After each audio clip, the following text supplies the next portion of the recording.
ദാവൂദ് നബി അലൈഹി സ്വലാമിനെ കാണാൻ വേണ്ടി അസ്രായിൽ വന്നപ്പോ വിസിറ്റിന് വന്നതാണ്, പൂവ് പിടിക്കാൻ. അസ്രായിൽ ഇങ്ങനെ സംസാരിച്ചുകൊണ്ടിരിക്കുമ്പോ മുന്നിലൂടെ ഒരാൾ ഇങ്ങനെ പോയപ്പോ അസ്രായിൽ അലൈഹി സ്വലാം പറഞ്ഞു, ദാവൂദ് നബിയെ, ആ പോകുന്ന ആളില്ലേ, അയാൾക്ക് 6 ദിവസം കൂടി ദുന്യാവിൽ ആയുസ് ബാക്കിയുള്ളൂ.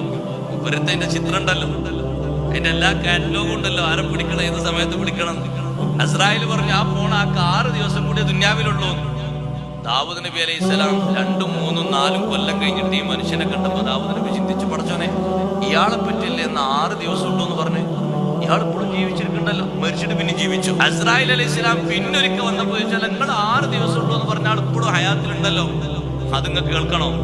നേരെ പിറ്റേന്ന് അയാൾ ചേർക്കപ്പെടാത്തൊരു ബന്ധം ഉണ്ടായിരുന്നു, മുറിഞ്ഞു കിടക്കുന്ന ഒരു ബന്ധം. ആ ബന്ധം ചേർത്തിട്ട് ബന്ധം ഉഷാറായപ്പോ അല്ലാഹു തആല 20 കൊല്ലത്തെ ആയുസ് കൂടി നീട്ടിക്കൊടുത്തിട്ടുണ്ട്. 1 കൊല്ലല്ല, 20 കൊല്ലത്തെ ആയുസ് കൂടി അല്ലാഹു തആല നീട്ടിക്കൊടുത്തിട്ടുണ്ട്. ഇനി ബാക്കിയുള്ള കൊല്ലം കൂടി കഴിഞ്ഞിട്ട് ആള് മരിക്കുള്ളൂ.